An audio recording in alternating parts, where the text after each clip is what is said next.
مکے میں پانی، بارش، طوفان اتنا شدید کہ سب گھر گر رہے ہیں. شدید طوفان ہوا، شدید بارش آئی، سارے مکہ زمین بوس ہو گیا. اللہ تو معلوم کا قاعدہ ہے، قانون ہے، تو اللہ کا گھر بھی گرے گا. اللہ ہی نے قانون بنایا ہے نا.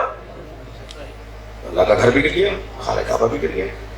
اور جب خانہ کعبہ کی دیواریں گر چکی اور موسم بہتر ہوا اور انہوں نے تعمیرات کرنا شروع کی تو کہا سب سے پہلے اللہ کا گھر بنائیں گے. اور اللہ کا گھر بنانے کے لیے پہنچے تو انہوں نے دیکھا کہ یہ تو پانی زمین جڑوں تک جا چکا ہے، عمارت بہت وسیلہ ہو چکی ہے. حضرت ابو طالب 24-25 سرداروں میں سے ایک سردار ہے. قریش کے سرداروں میں ایک سردار حضرت ابو طالب ہے. حضرت نے فرمایا کسی ماہر معمار کو بلاؤ جو اس کا معائنہ کر کے بتائے کہ اس کو کیسے تعمیر کیا جائے. کچھ ہی فاصلے پر ایک قبیلہ ہے جہاں ایک معمار موجود ہے، اسے بلایا گیا. اس نے آ کر خانہ کعبہ کے دیکھا، معائنہ کیا، دیواریں گر چکی ہیں، چھت گر چکی ہے.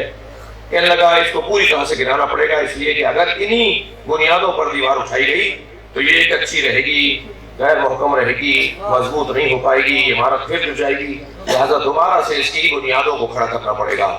اسے پوری طرح گرا دو، جتنی دیواریں بچی ہیں سب گرا دو. جب اس نے یہ کہا تو کسی نے ڈنڈا اٹھایا، کسی نے پتھر اٹھایا، کسی نے نامناسب جملہ کہا اور اسے مارنے کے لیے آگے بڑھے. حضرت ابو طالب نے آواز دی تمہارا مہمان ہے، مہمانوں کے ساتھ یہ رویہ نہیں کیا جاتا. کہنے لگے ابو طالب تم دیکھ نہیں رہے یہ خانہ کعبہ کو گرانے کی بات کر رہا ہے، اس لیے کہ اگر خانہ کعبہ کو گرائیں گے تو آسمان سے عذاب آ جائے گا.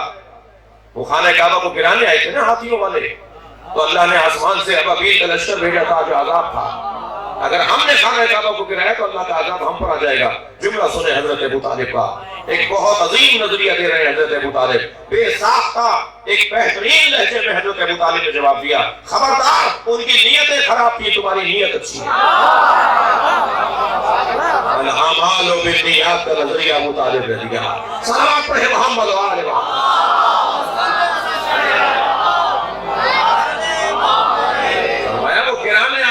تم گرا رہے ہو بنانے کے لیے. کیا کرے ابو طالب؟ حضرت نے فرمایا سے اجازت تو یہ بنائے. اس نے کچھ مٹیریل لکھ کر دیا کہ یہ چیزیں آنی چاہیے. سارے قریش کے سرداروں نے کہا کہ کیونکہ ہم سب بڑے لوگ ہیں تو ہر قبیلے سے کہا خانہ کعبہ کی تعمیر میں حصہ ڈالا جائے گا. میری طرف ہے آپ بندہ، ہر قبیلے سے خانہ کعبہ کی تعمیر میں حصہ ڈالا جائے گا. اور جب مال جمع ہونا شروع ہوا اور اس معمار کو کہا گیا کہ آپ تعمیر کرو، جتنا تم نے مال کہا تھا وہ ہم نے لا کے یہاں ڈھیر کر دیا ہے. اور وہ آگے بڑھا خانہ کعبہ کو تعمیر کرنے کے لیے. تو جیسے ہی اس نے خانہ کعبہ کو گرانا شروع کیا تو ایک اژدہا نکل کر باہر آیا.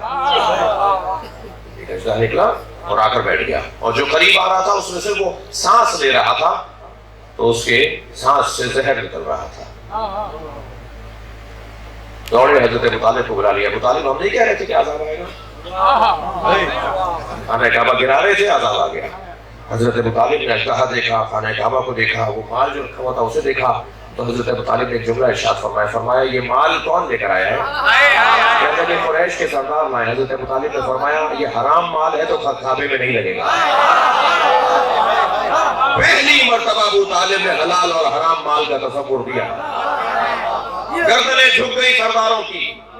فرمایا حرام مال نہیں لگے گا خانہ کعبہ کی تعمیر میں.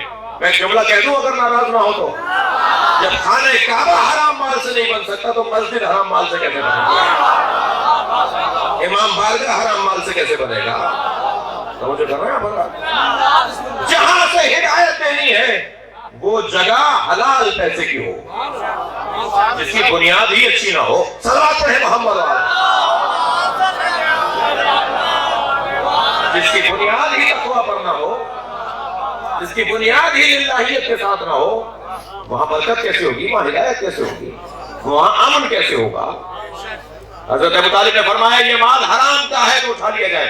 سب نے اٹھا لیا. عزیزان گرامی، یہ جو آج وڈیروں کا، چودھریوں کا، جاگیرداروں کا، زمینداروں کا، سیاستدانوں کا ناراض ہو تو ہوتے رہے. یہ ممبر ہدایت دینے کی جگہ ہے، چاپلوسی کی جگہ نہیں ہے.